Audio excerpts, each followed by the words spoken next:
Hello दोस्तों, तो कैसे हो आप सभी। आई होप कि आप लोग बहुत ही अच्छे होंगे। तो आप लोगों का स्वागत है मेरे यूट्यूब चैनल पे। तो आज हम आप लोगों के लिए लेकर आए हैं बहुत ही इम्पोर्टेंट टॉपिक, जिसका नाम है प्रकाश का परावर्तन। अब आप लोग मान लीजिए कि चाहे क्लास 10th के आप बच्चे हो या फिर क्लास 12th के, आपको आपके सिलेबस में ये बहुत ही ज़्यादा इम्पोर्टेंट है। प्रकाश का परावर्तन आपके बोर्ड एग्जाम में बहुत ही ज़्यादा पूछा जाता है। तो आज हम आप लोगों को एकदम समझ लीजिए कि आज खत्म ही हो जाएगा आपके मतलब, और मान लीजिए ये कम से कम 5 नंबर में आता है। तो आज हम आप लोग बताएंगे कि प्रकाश का परावर्तन आखिरकार क्या होता है और इसके कौन कौन से नियम होते हैं। ठीक है, तो आइए समझ लेते हैं कि प्रकाश का परावर्तन क्या होता है। लेकिन उससे पहले आप लोग बस चैनल को सब्सक्राइब कर दीजिए और लाइक कर दीजिए और एक प्यारा सा कमेंट जरूर करिएगा। ठीक है, तो आइए समझ लेते हैं कि प्रकाश का परावर्तन आखिर क्या होता है। क्या होता है प्रकाश का परावर्तन। तो मान लीजिए कि यहाँ पे मान लेते हैं कि यहाँ से कोई प्रकाश आ रहा है, यहाँ से कोई प्रकाश आ रहा है जो और यहाँ पर क्या होता है, समतल पृष्ठ। जब प्रकाश किसी माध्यम से किसी दिशा से आता है तो एक समतल पृष्ठ या फिर मान लेते हैं ये समतल पृष्ठ या फिर पॉलीदार सतह है, पॉलीदार सतह से टकराकर उसी माध्यम में वापस लौट जाना। क्या, किसी माध्यम से किसी दिशा से प्रकाश का आना और समतल पृष्ठ से या चिकनीदार पॉलीदार सतह से टकराकर उसी माध्यम में वापस लौट जाना क्या कहलाता है, प्रकाश का परावर्तन।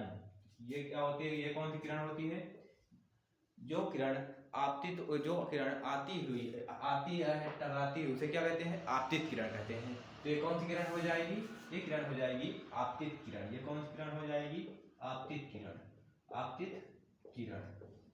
ठीक है, और ये क्या हो जाएगा हमारा समतल पृष्ठ, क्या हो जाएगा, समतल पृष्ठ। और ये जो टकराकर वापस चली गई ये कौन सी हो जाएगी, परावर्तित किरण। क्या हो जाएगी, परावर्तित किरण।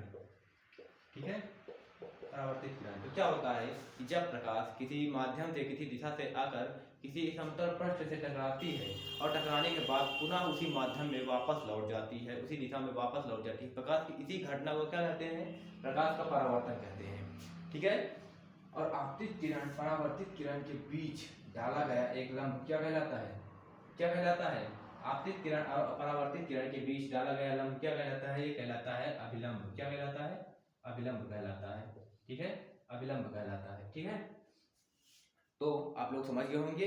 और अगर हम बात कर लें कि आपतित किरण और अभिलंब के बीच कौन सा कोण बनता है, तो यहाँ पर बनता है आपतन कोण आर। ठीक है, आपतन कोण आई, तो आपतन कोण आई बनता है। आपतित किरण और अभिलंब के बीच कौन सा कोण बनता है, आपतन कोण आई बनता है। ठीक है, और अभिलंब और परावर्तन कोण के बीच, परावर्तित किरण के बीच कौन सा कोण बनता है, परावर्तन कोण बनता है। परावर्तन कोण किससे प्रदर्शित करते हैं, परावर्तन आर से। ठीक है, तो यहाँ पर क्या हो जाएगा, इसके दो जो नियम होते हैं वो क्या होते हैं कि आपतित किरण, पहला नियम क्या है कि आपतित किरण कौन सा, आपतित किरण, आपतित किरण और आपतित किरण परावर्तित किरण, परावर्तित किरण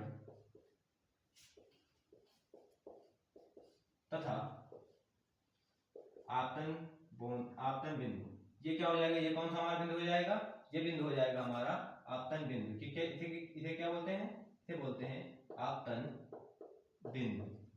ठीक है, इसे बोलते हैं आपतन बिंदु। तो क्या होता है कि आपतित किरण, परावर्तित किरण तथा आपतन बिंदु, आपतन बिंदु तीनों एक ही